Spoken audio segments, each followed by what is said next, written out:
Good evening, everybody. Uneducated economist here. So, I have always tried to pursue money. Like, ever since I was a little kid, I was thinking about this just after reading an article earlier. I have always tried to try and earn money one way or the other. Like, I remember being a kid, like, even in like 6, 7 years old, I would go around and collect beer cans, pop cans. In Oregon, we have a 5 cent deposit on all carbonated beverages. At least at the time, it was a 5 cent deposit on all carbonated beverages. And so if you could collect 20 of these things, that was $1. And that was a pretty good deal if you were a 6-year-old, 7-year-old kid in the early 80s. I mean, you know, that was easy candy money. And this kind of stuck with me throughout my life. Like this, tried to figure out how it is that you can earn some money. Like, if you're a kid and you can collect beer cans, that's a pretty easy thing to do. Well, then it puts you in the mindset of always trying to pursue money, even if it's collecting beer cans or mowing a lawn or doing whatever it takes. And so as I was growing up, like I was always trying to earn money. Always had side hustles. Even when I had a part-time job, I still had two part-time jobs in high school. Like I was knitting crab pots for Astoria Crab Pot Incorporated. They were a shop out in the country that made commercial crab pots. So these commercial fishermen, it was like literally the traps that they used to catch Dungeness crabs, and we would build those things out there. And I remember building these crab pots and then getting a part-time job at the lumber yard and having two jobs and working at high school, and being in high school. So I was working and going to high school. And I was doing all this, at a time when jobs were hard. Like it was hard to find work. That was like the mid 90s into the late 90s. I graduated in 1995. And I remember even having the job at the lumber yard, and it was for a quarter. It was 25 cents over minimum wage. I was making $4.75 an hour, and I remember my buddies were like, "Man, that is so cool that you're able to have a job that pays you over minimum wage." And I said, I mean, as high school, that was way cool. And when I met my wife, she had a part-time job working at a pizza parlor,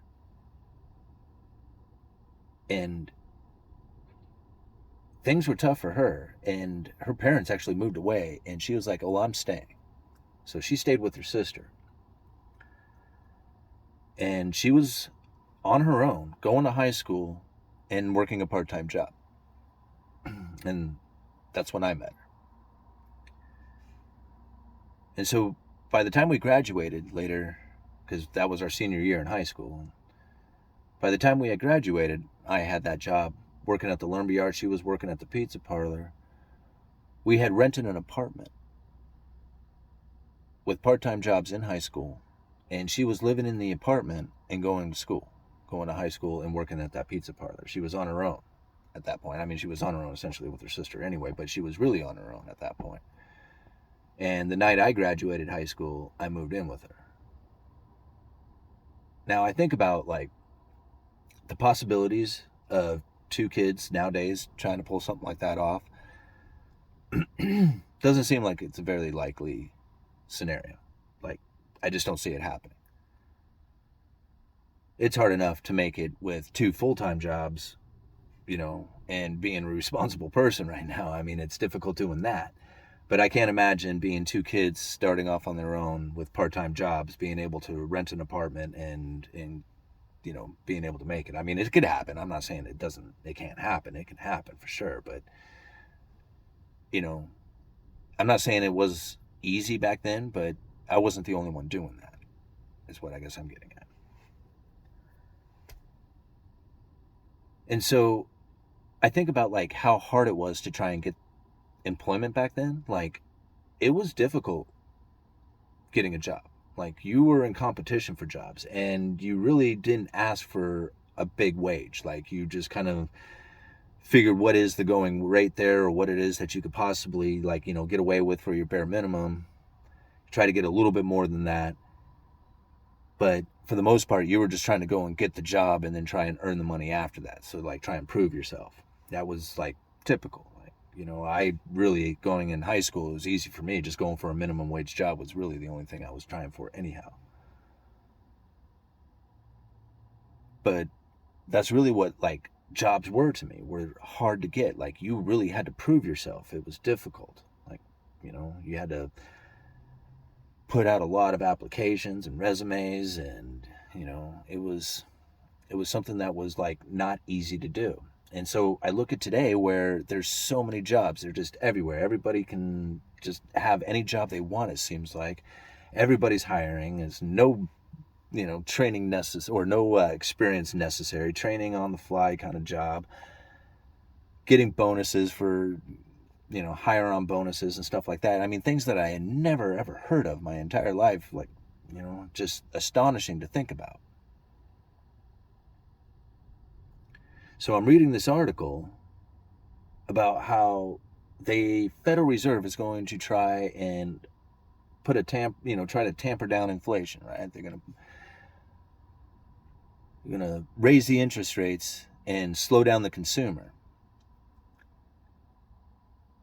But in this article, if you read it, what they're trying to get at is that the Federal Reserve is really trying to cut jobs. They want to put a freezing, like they can want the corporations to freeze jobs, right? And they don't have that ability to do that. To tell corporations to freeze these jobs. But they do have ability to raise interest rates.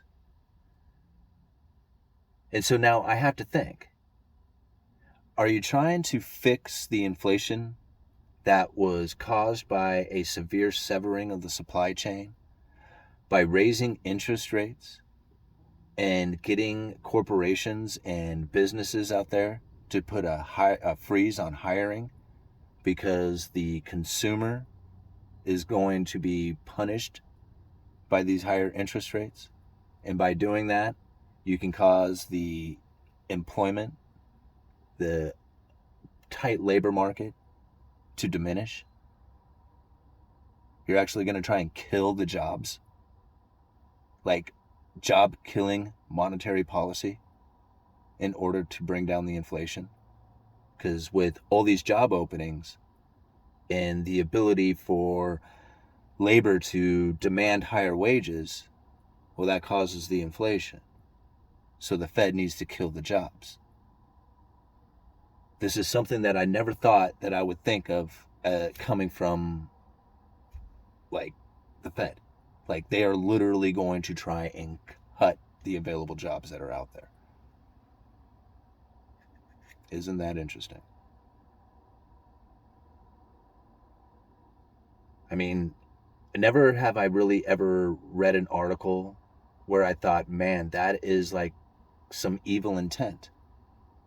Right? They don't know where this is, like, they don't know whose jobs are going to disappear, but that's cutting businesses, right? They're not just telling businesses, you shouldn't hire as much.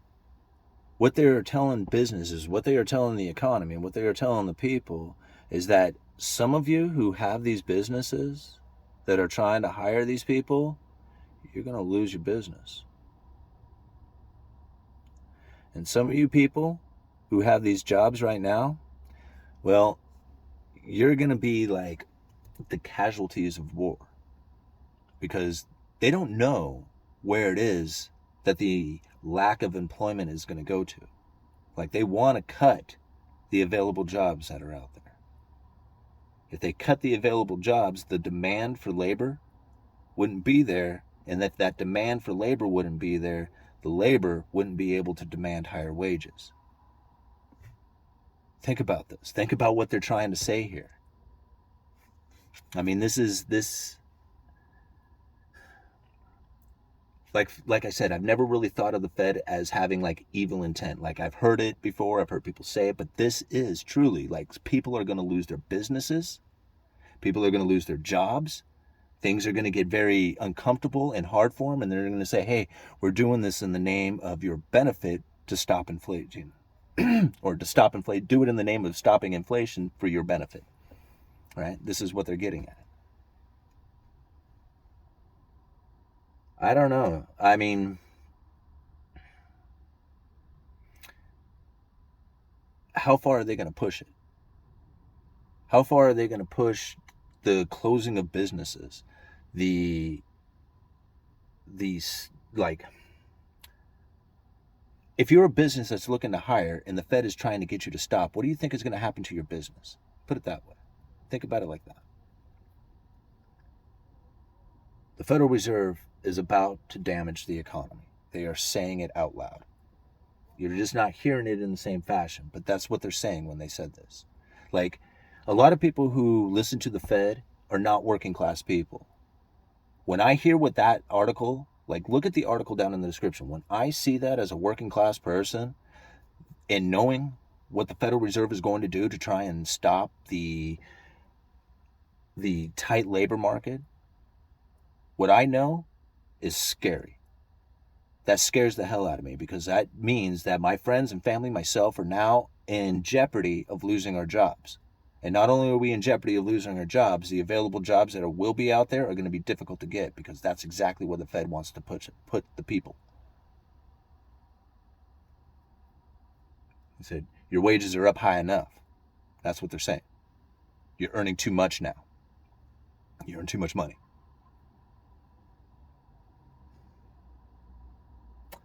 I'm going to leave it at that. Uneducated economist, you guys let me know.